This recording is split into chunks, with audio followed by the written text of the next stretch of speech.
আসামে অতি শীঘ্রই ভোটার তালিকার বিশেষ সংশোধনীর কাজ শুরু হতে যাচ্ছে, যাকে বলা হয় এসআইআর বা স্পেশাল ইন্টেন্সিভ রিভিশন। এই এসআইআর বা স্পেশাল ইন্টেন্সিভ রিভিশন বা বাংলায় যাকে বলে ভোটার তালিকার বিশেষ নিবিড় সংশোধনী, এটি আসলে কি? এ নিয়ে আমি অনেক ভিডিও বানিয়েছি।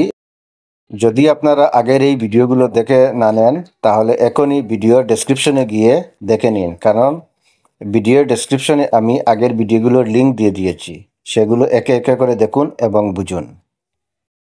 আজকের ভিডিওটিতে আমি বলবো এই এসআইআর বা ভোটার তালিকার বিশেষ নিবিড় সংশোধনী যে আরম্ভ হবে, এই সংশোধনীর আওতায় কারা কারা আসবেন, এই এসআইআর কি সকলের জন্য, এবং এই এসআইআর এর ভিত্তিবর্ষ কি হতে পারে। তাহলে বিস্তারিতভাবে জানার জন্য আমার ভিডিওটি শুরু থেকে শেষ পর্যন্ত দেখবেন। এই এসআইআর প্রক্রিয়ায় সর্বপ্রথমে আপনার এরিয়ার বিএলও আপনাকে দুটি ফর্ম দেবেন, যাকে বলা হয় ইনুমারেশন ফর্ম, বা আপনি এটি অনলাইন থেকেও ডাউনলোড করে নিতে পারেন। এই ফর্মে কিছু অংশ আগে থেকে ফিল আপ করা থাকবে আর কিছু অংশ আপনাকে ফিল আপ করতে হবে। আমি দেখাবো সেই ফর্ম ফিল আপ করার পদ্ধতি, এবং সঙ্গে থাকবে একটি ডিক্লারেশন ফর্ম, জন্ম তারিখ অনুযায়ী প্রমাণপত্র জমা দেওয়ার নিয়ম, কোন কোন ডকুমেন্ট লাগবে, যদি কেউ ইচ্ছাকৃতভাবে ভুল তথ্য দিয়ে থাকেন তবে আইনগত শাস্তিরও ব্যবস্থা রয়েছে। হ্যালো ভিউয়ার্স, আজকের ভিডিওটিতে আমরা ধাপে ধাপে শিখব কিভাবে ভোটার তালিকায় নতুন নাম অন্তর্ভুক্ত বা সংশোধনের জন্য ইনুমারেশন ফর্ম এবং ডিক্লারেশন ফর্ম পূরণ করতে হয়। আমি স্যাম্পল ফর্মের মাধ্যমে প্রতিটি ঘরের মানে, প্রয়োজনীয় কাগজপত্র এবং জমা দেওয়ার নিয়ম বাংলায় ব্যাখ্যা করব, দেখে নিন। ভিডিওর মেইন টপিক্সে যাওয়ার আগে বলে দিই, আগে যে বলেছিলাম যে এই এসআইআর কি সকলের জন্য প্রযোজ্য এবং সকলকে কি ডকুমেন্টস জমা দিতে হবে, এখানে একটি কথা আছে। কথাটি হলো, যে ভোটারের নাম 2005 সালের ভোটার লিস্টের মধ্যে আছে, সেই ভোটারকে শুধুমাত্র 2005 সালের ভোটার লিস্টে নাম থাকা পাতাটি দেখিয়ে দিলেই হবে, ওর আর অন্য কোনো ডকুমেন্টস লাগবে না। কিন্তু যে ভোটার 2005-এর পরে নাম উঠিয়েছেন বা 2005-এর পরে নাম উঠেছে ওদেরকে কিন্তু পিতামাতার যে নাম আছে 2005-এ সেই কপিটা দেখাতে হবে এবং সঙ্গে অন্য একটি সাপোর্টিভ ডকুমেন্ট দিতে হবে।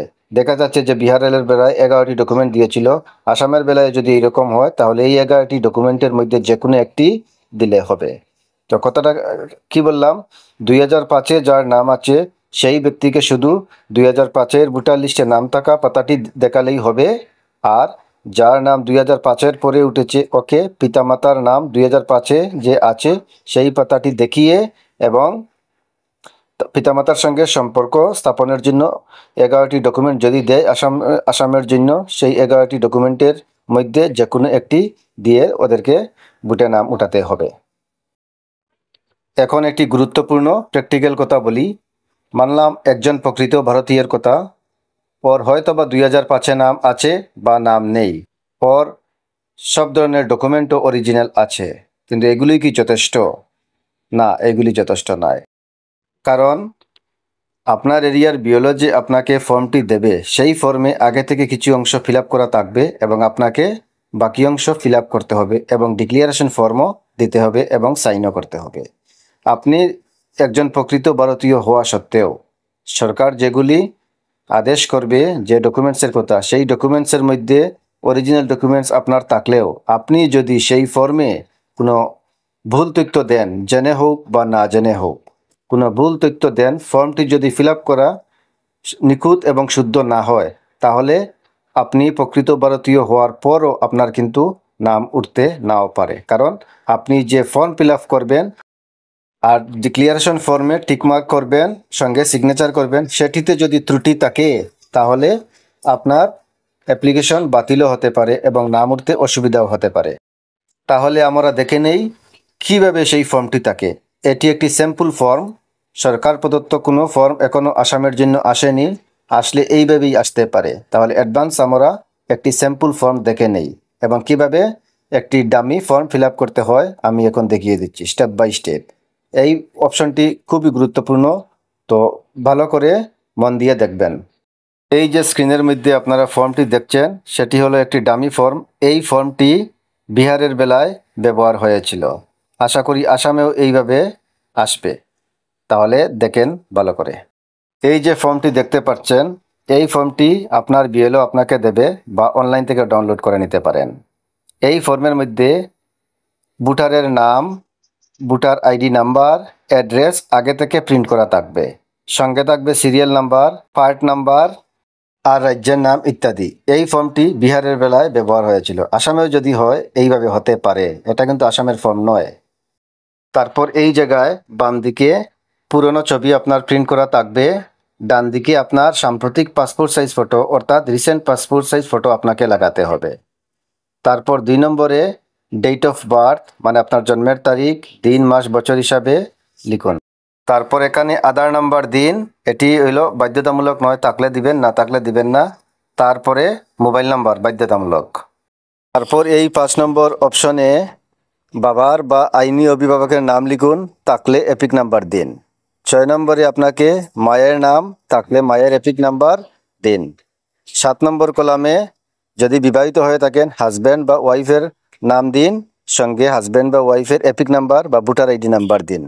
তারপর হচ্ছে ডিক্লিয়ারেশন ফর্ম মানে ঘোষণাপত্রের অংশ। এখানে আপনাকে জন্ম তারিখ অনুযায়ী সঠিক বাক্সে শুদ্ধ চিহ্ন দিতে হবে, মানে টিকমার্ক করতে হবে। যদি আপনার জন্ম 1/7/1987 এর আগে হয় তাহলে নিজের জন্ম প্রমাণের একটি ডকুমেন্ট দিতে হবে। যদি জন্ম 1/7/1987 থেকে 2/12/2004 এর মধ্যে হয়, এটি আমি আগেই বলেছি যে বিহারের একটি স্যাম্পল। আসামের বেলায় অনেকে ধারণা করছেন যে এটি 2/12/2002ও হতে পারে। তো যদি সরকারি নির্দেশ বা সরকারি অফিসিয়াল নোটিফিকেশন আসে 2/12/2002 এর, আমি সঙ্গে সঙ্গে ভিডিও বানিয়ে বলে দেবো আপনাদেরকে। তখন কি করতে হবে, নিজের জন্ম প্রমাণের সাথে বাবার বা মায়ের জন্ম প্রমাণও দিতে হবে।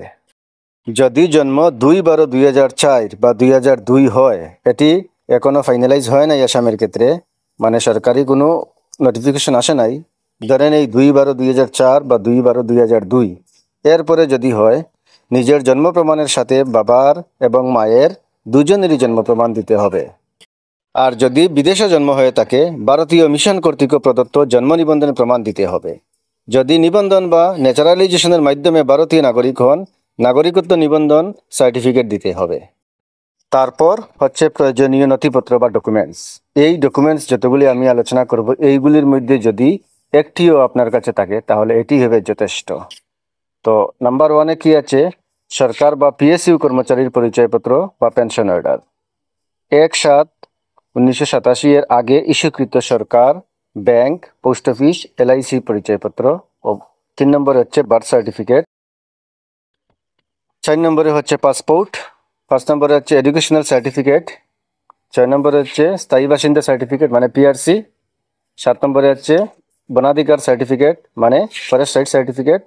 তারপর হচ্ছে কাস্ট সার্টিফিকেট। তারপর হচ্ছে এনআরসির নথি যেখানে এটি বিদ্যমান। 10 নম্বর হচ্ছে পরিবার নিবন্ধন সার্টিফিকেট। 11 নম্বর হচ্ছে জমি বা বাড়ির বরাদ্দ সার্টিফিকেট মানে দলিল। এই যে আমি এগুলি ডকুমেন্টস বললাম, এই ডকুমেন্টসগুলো বিহারের বেলায় প্রযোজ্য হয়েছিল। আসামের বেলায় এখনো সরকারিভাবে কোনো ডকুমেন্টসের লিস্ট আসেনি বা আমি এখনো কোনো পাবলিক সোর্সে পাইনি। আরেকটি ইম্পর্ট্যান্ট কথা, এসআইআর বা স্পেশাল ইন্টেন্সিভ রিভিশন বা ভোটার তালিকার বিশেষ নিবিড় সংশোধনীর মাধ্যমে যদি কোনো ব্যক্তি ভুল তথ্য দেন তাহলে representations of the people act 1950 এর ধারা 31 অনুযায়ী 1 বছরের জেল, জরিমানা বা উভয় হতে পারে বা অন্য কোনো শাস্তিও হতে পারে, যা সরকার বিবেচনা করবে। তাই আবেদন করার আগে সব তথ্য যাচাই করুন এবং সঠিক দিন। সব কিছু ঠিকঠাক করে এখন ফর্মে তারিখ ও স্থান লিখে নিজের স্বাক্ষর করুন বা বাম হাতের বুড়ো আঙ্গুলের ছাপ দিন। সব প্রমাণপত্রের স্বস্বাক্ষরিত কপি সংযুক্ত করুন মানে সেলফ অ্যাটাস্টেড কপি সংযুক্ত করুন এবং নির্ধারিত অফিসে জমা দিন। আমাদের মধ্যে অনেকেরই একটি অভ্যাস থাকে যে আমরা প্রয়োজনীয় ডকুমেন্টসগুলো জেরক্স করে দিয়ে দেই, কিন্তু নিচে আমরা স্বাক্ষর বা দস্তখত দেই না। কিন্তু এটা ভুলেও করবেন না।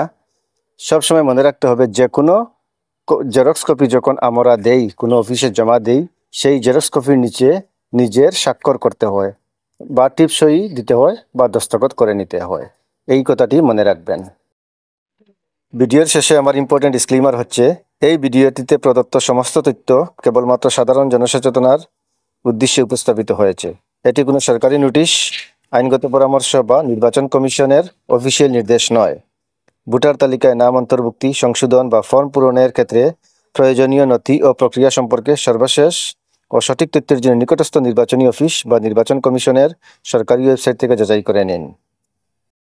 এই ভিডিওর প্রস্তুতকারক বা প্রকাশক কোনো ধরনের তথ্যগত ভুল, অপূর্ণতা বা এর ফলে সৃষ্টি ক্ষতির জন্য দায়বদ্ধ থাকবে না। প্রদত্ত তথ্যের ভিত্তিতে নেওয়া যে কোনো পদক্ষেপ সম্পূর্ণভাবে দর্শকের নিজস্ব দায়িত্ব। ভুল বা বিভ্রান্তিকর তথ্য প্রদান করলে প্রযোজ্য আইনের আওতায় শাস্তিযোগ্য অপরাধ হিসাবে গণ্য হবে। তো ভিউয়ার্স, আশা করি এই ভিডিওটি আপনাদের ফর্ম পূরণে সহায়ক হবে। ভিডিওটি লাইক, শেয়ার এবং চ্যানেল সাবস্ক্রাইব করতে ভুলবেন না। Thank you for viewing my channel. Have a nice day.